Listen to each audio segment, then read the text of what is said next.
Ladies and gentlemen, please welcome Jillian Hintz.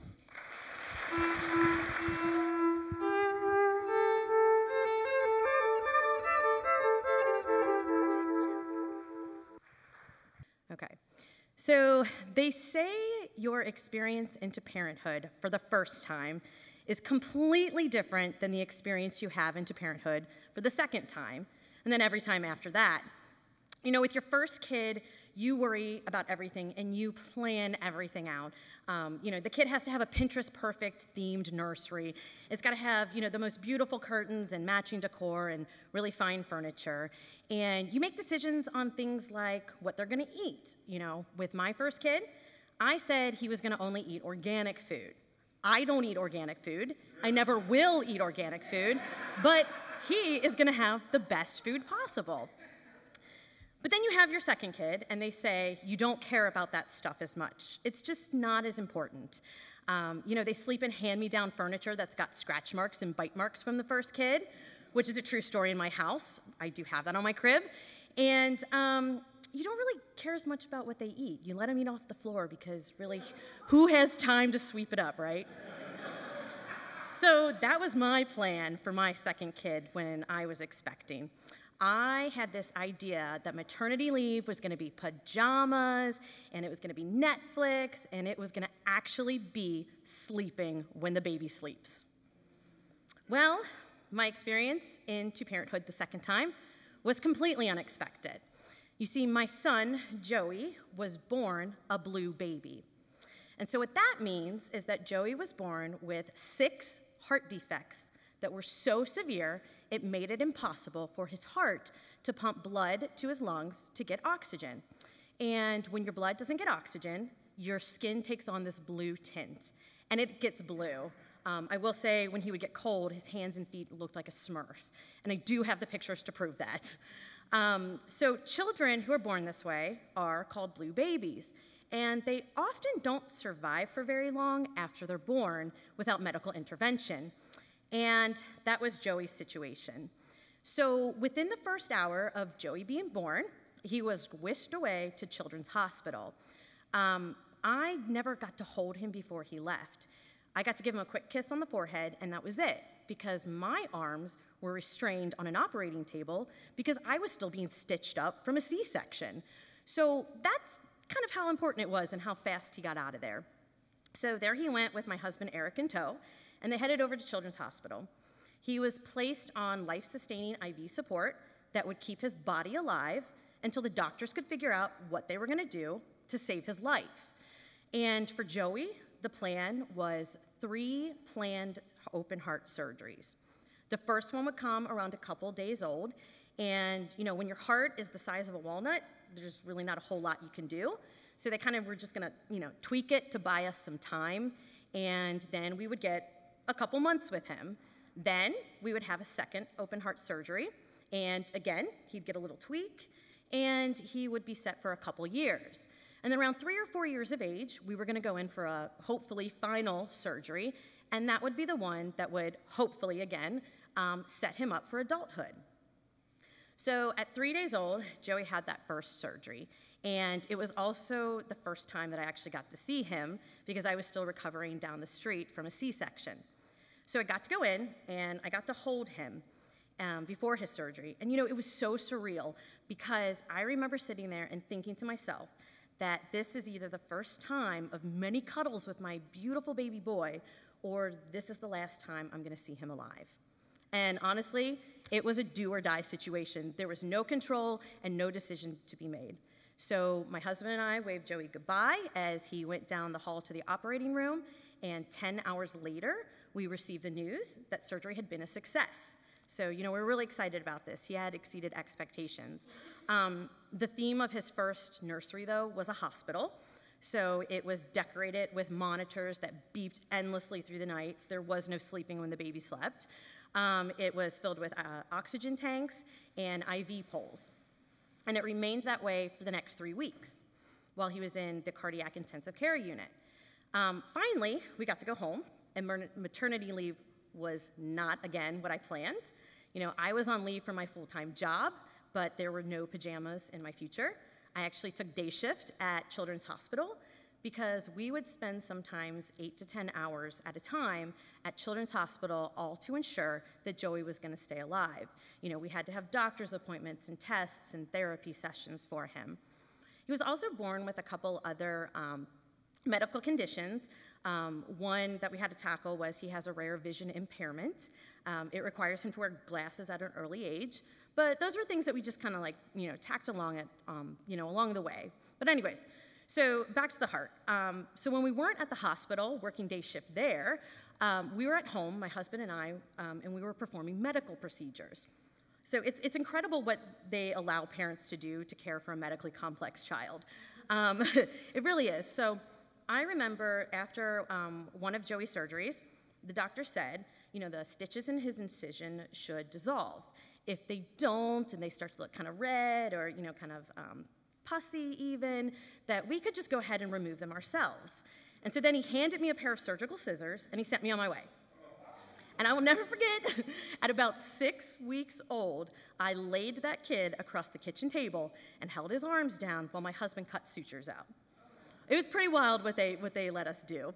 Now, we did try to maintain some normalcy around the house. We did celebrate, the milestones. We looked for his first time to smile and the first time that he rolled over. But we had to add some additional milestones to the list. You see, Joey was going to have this second surgery, but it wasn't planned. There was no date for it. What he had to do was meet some milestones that would tell us that it was time to have surgery. And those milestones were labored breathing, it was signs of lethargy, and him turning blue again, and literally signs of his body shutting down. And that's when we knew it was the right time to have surgery. So for us, that came at about 7 months of age, and there we found ourselves once again in the hospital waving Joey goodbye as he went into open heart surgery number 2. So now, as you can imagine, the first 7 months of my life were definitely not expected and a little crazy. This is some pretty heavy stuff that can really take a toll, on marriages and break families apart and really just mess with your own personal sanity, right? I remember when we got the diagnosis. My husband and I were with the doctor. The very first time, she gave us the best guess, and I had this brave face on, and I was like, yep, you got it, surgery, I'm on my way, let's go. And we walked out of that office, and my husband and I were waiting at the elevator, and I hit that button down so hard, and I just looked at him and went, what the fuck just happened? I mean, I was flabbergasted. It was this thing in the blink of an eye. In one ultrasound, my life forever had completely changed, and my child's life. He had no choice. It was completely different. So we talked about it, though, and my husband and I said, you know what, let's make a pact. Let's decide to do everything that we possibly can for this child and give him the best life possible, no matter how long that life would be. So I didn't have a lot of control on how we were going to care for him. I didn't have a lot of control on what the procedures were going to be. But what I did have control of was how I chose to deal with the situation. The first thing I looked at was my attitude. I really looked to be positive. They say that laughter is the best medicine. I always thought that was silly, but it truly, I think, is equally as important as the procedures that Joey had. So my husband and I, we laughed about everything, and he is the best comedian. After one of Joey's surgeries, the surgeon told us that he had patched Joey's heart with pieces of bovine pericardium, which is cow's heart. So my husband looked at the medical staff in the room and just raised his hands and said, well, I guess we're going to raise him vegan now. And we just went with it. And that was the first. He's great. But that was the first of many different ways that we found to cope with it. We had this positive outlook. The second thing I did, and I don't even know and realize at the time that I did it, was I actually built a really strong support system. I built a really huge tribe of people to lift me up and support me. But there's 2 people that I really think of that I realized that I leaned on, besides my husband. He's a given. We'll give it to him. But the first one is my mom. And she's over here on the side. And she not only is my mom, but she's a nurse.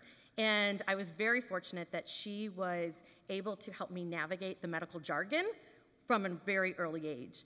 She used to write us after-school notes in medical shorthand that would say things like, remember, no ASAAC, but C with a line over it, your food, which means, remember, don't take aspirin before your meal, but take it with it. And you should have seen like my notes in my lunchbox. We didn't know the W with the slash was with. That was just not in our vocabulary growing up. So she gave me that knowledge, but what she doesn't know that she did was she taught me strength and composure as well. As a nurse, she was in the hospital with patients, and, she held their hands and she celebrated with them, but she was also the person that called their families when it was the time to say their last goodbyes. And looking back at my childhood, she never brought that into the home. My sister and my brother and I never knew how stressful it was. And I didn't realize how stressful it could be to be in that position until I had to interact with these folks all the time and see what they went through. And I had a 2-year-old at home. And, 2-year-olds are pretty perceptive.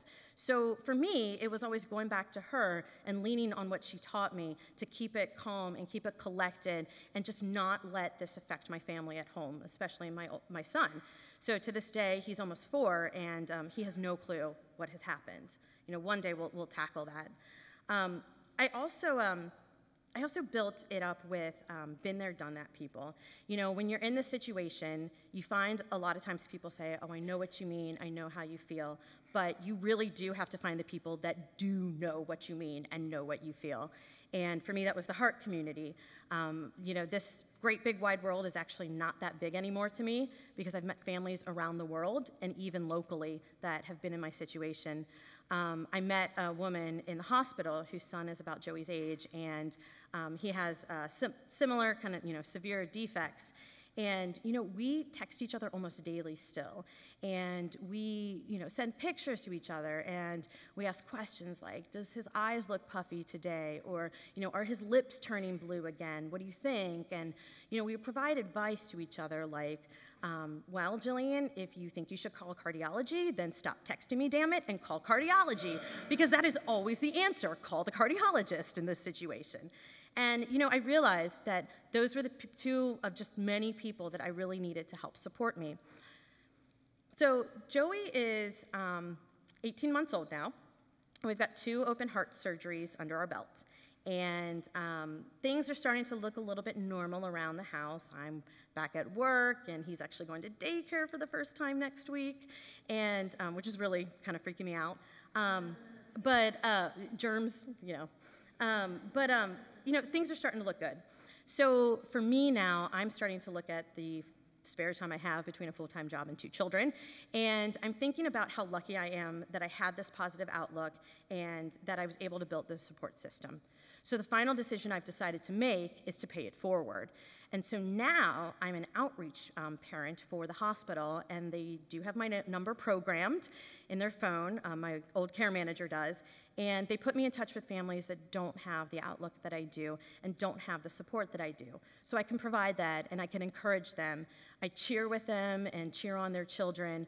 I laugh with them, and I even mourn their losses, because that does happen in this world too. But that, to me, is one of the best ways that I can give back for everything that I've been given that has helped me through such a situation like this.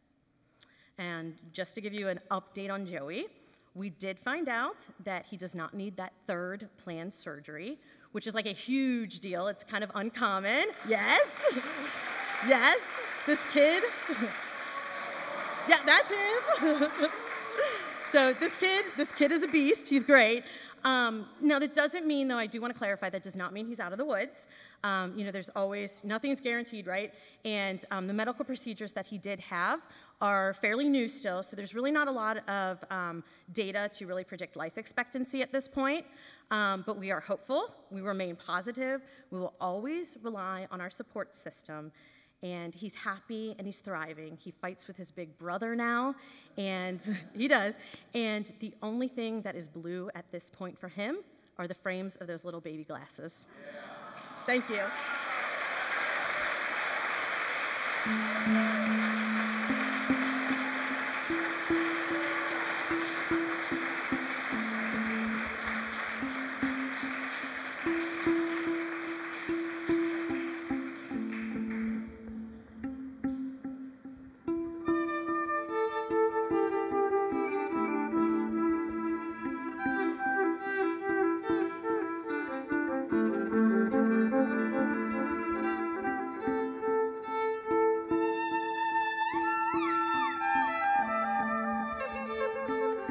Once again for Jillian Hintz.